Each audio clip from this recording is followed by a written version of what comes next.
नमस्कार. नमस्कार. तुमचं नाव आणि पत्ता सांगा. उमेश हनुमंत कदम, राहणार डोंगरगाव, तालुका सांगोला, जिल्हा सोलापूर. ओके. आता जे आपण बघतोय हे साधारण किती गायींचा गोठा आहे? लहान मोठी एक 50 पर्यंत आहेत. ओके. आणि सर्व एचएफ मधले गाय आहेत? हो, याच्यामध्ये आणि आपण जे हा दुग्ध व्यवसाय करताय हे साधारण किती वर्षापासून करताय? 5 वर्ष झाली. 5 वर्ष. 5 वर्ष दूध व्यवसाय करत असताना तुम्हाला काय समस्या येत होत्या? आणि ज्यावेळेस तुम्ही मिल्क चार्जर चालू केलं त्यावेळेस तुम्हाला त्या समस्या येत होत्या, तो काय त्यात बदल जाणवला वगैरे तुमचा?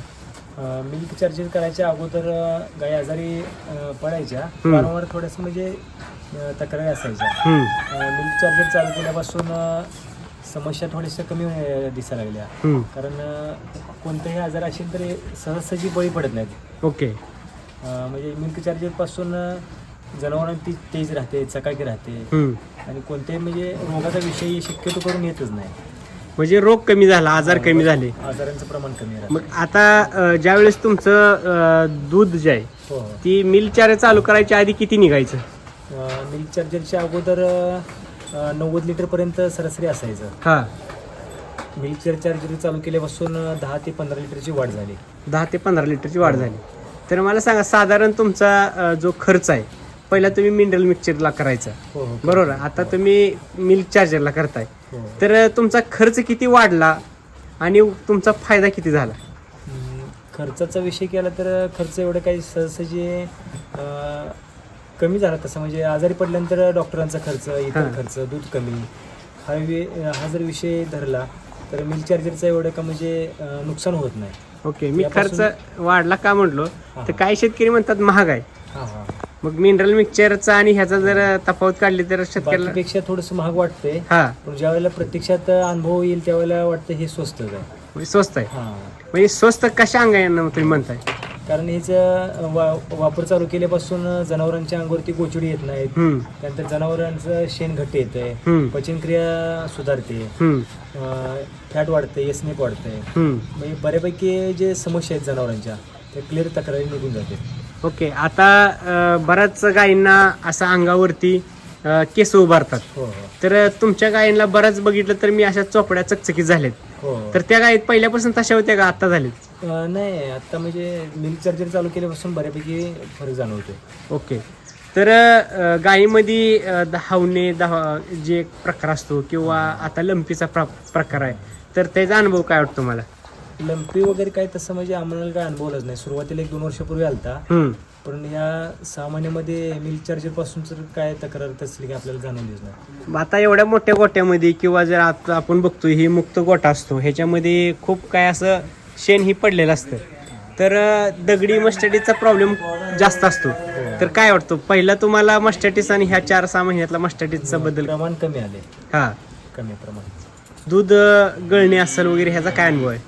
तसे काय तक्रारी काय सध्या जाणवत नाही आता सध्या. ओके. म्हणजे जेवढं काय तुमचं पावसाळ्यामध्ये एवढं चिखल असायचा, शेण पातळ म्हणजे बऱ्यापैकी जनावर चिखलात बसायचे आणि एवढं काय त्रास आपल्याला जाणवला नाही जास्त म्हणजे दगडीचा. मागच्या पावसाळ्यामध्ये गेल्या वर्षीच्या जे दगडीचं आजाराचं प्रमाण होतं आणि ह्या वर्षी तर आता ह्या 5-6 महिने म्हणजे पावसाळ्यात चालू केलं तुम्ही, तर ह्या वर्षीचा आणि मागच्या वर्षीच्या ह्याच्यामध्ये तुमचा किती खर्च वाचला असला असं वाटतं? तसं बऱ्यापैकी खर्च वाचला. एक अंदाज काय सांगता येत नाही, पण तरी महिन्याला एवढा खर्च होत होता. आता ह्या मिल्क चार्जर चालू केल्यापासून हा खर्च टळाला वगैरे असं 2-3 हजार 3-4 हजार पण असं म्हणजे खर्च हे एक्स्ट्रा होत होता आमचा महिन्याला. आणि मिल्क चार्जर किती तुमचं जाते महिन्याला? मंथली आपल्याला एका दिवसाला 2 किलो पर्यंत जाते. ओके. दिवसाचा. ओके. 2 किलो पर्यंत जाते. म्हणजे आता तुम्ही काही ठराविकच गायींना देताय? हो, म्हणजे सर्वांना म्हणजे लहान जे आहेत त्यांना अजून चालू केलं तापचं देतोय. मिल्क चार्जर मोठ्यांना देतोय. ओके. तर आज लोकांना रेट भेटण्यासाठी किंवा क्वालिटी दूध निघण्यासाठी किंवा गाय वेळच्या वेळेला गाप जाण्यासाठी कॉन्स्टंट दूध दिलं पाहिजे. आता बऱ्यापैकी काय होतं गायांचं, पहिले 2 महिने दूध फुल देतात, पुन्हा 6 महिने एकदम थोडं दूध देतात. तर मिल्क चार्जरमुळे काय होतं की कॉन्स्टंट दूध राहते. जेवढं सकाळ निघतंय तेवढं थोडाफार बदल होतो, नाही तर संध्याकाळी पण तेवढं निघतंय आणि त्याची रेंज आहे ती जास्त दिवस चालते. आता सरासरी मिनरल मिक्सचर देणाऱ्या जनावरांची 3 महिने 2 महिने रेंज चालते. आपली तशी 6 महिने 7 महिन्यापर्यंत चांगल्या पद्धतीने दूध देते काय. तर तसं काय तुम्हाला अनुभव आलाय का? आहेत बरेच म्हणजे गायींना तसं जाणवलं आहे मला. हम्म. बरं म्हणजे लेवलमध्ये दूध चाललेलं आहे. म्हणजे गेल्या वर्षी लगेच दुधाला कमी यायची हो आणि ह्या वर्षी कॉन्स्टंट चालत गेली.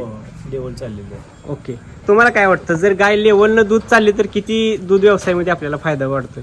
हो, दिवसाचं कलेक्शन तसं म्हणजे 2-2 लिटरचा जर विषय धरला, हम्म. दिवसात 4 लिटर जर धरला, 4-12 हम्म. 120 लिटरपर्यंत महिन्याचं म्हणजे तफावत निघते. म्हणजे 120 लिटर तुमचं महिन्याचं दूध वाढलं. हो, तर 120 लिटर दुधात जर साधारण आपण पैशाचा हिशोब काढला तर किती होतंय? पण आता 30 रुपये तर सरासरी 4,000 रुपयेपर्यंत आरामध्ये फरक मिळतो. 4,000 रुपयाला. म्हणजे हे 4,000 तुमचे उत्पन्नात वाढले. हो बरोबर, जे पहिले उत्पन्नात नव्हते आणि जे गाय तुमची पहिल्या 2 महिन्यातच 10 लिटरची गाय 6 लिटरवर येणं असेल किंवा जे काही 12 लिटरची गाय 8-9वरच येणं असेल, ती जर कॉन्स्टंट 10 लिटर दूध पिळाली तर ह्याचा जर आपण बारकाईने अभ्यास केला दूध व्यवसायामध्ये तर हीच खरा नफा असतोय. हो जर आपण कॉन्स्टंट गाय नाही दूध दिलं तर दूध व्यवसाय परवडत नाही. एक तर गाय वेळच्या वेळेला माझा आली पाहिजे आणि तिनं कॉन्स्टंट दूध दिलं पाहिजे. म्हणजे सातत्यानं दूध देत गेली तर आपला जो तिचा पिंडीचा खर्च आहे तो आपल्याला किंवा वैरणीचा खर्च आहे तो आपल्याला चांगल्या पद्धतीनं मेंटेन करता येतो. तर दूध व्यवसाय जर सक्सेस करायचा असेल तर काय केलं पाहिजे असं वाटतं? शेतकऱ्यांनी मिल्क चार्जरचा वापर नियमितपणे वापर केला पाहिजे. हम्म. तर जनावरांना आजारी पडत नाहीत, रोगाला बळी पडत नाही, हम्म. विनाकारण बाकी इतर खर्च वाढत नाही. हम्म. जनावरांचं दुधाचे प्रमाण वाढते. फॅटचा आणि एसनेपचा काही विषय शक्यतो करून येत नाही. हम्म. सरासरी 4 वरती फॅट लागते. हम्म. शेण घट्ट निघाल्यामुळे जनावरांची म्हणजे पचनक्रिया व्यवस्थित होऊन जाते. पहिले कसं शेण असायचं पातळ शेण होतं. हम्म. आता शेणात म्हणजे बऱ्यापैकी घट्टपणा आलेला आहे. आणि वास वगैरे?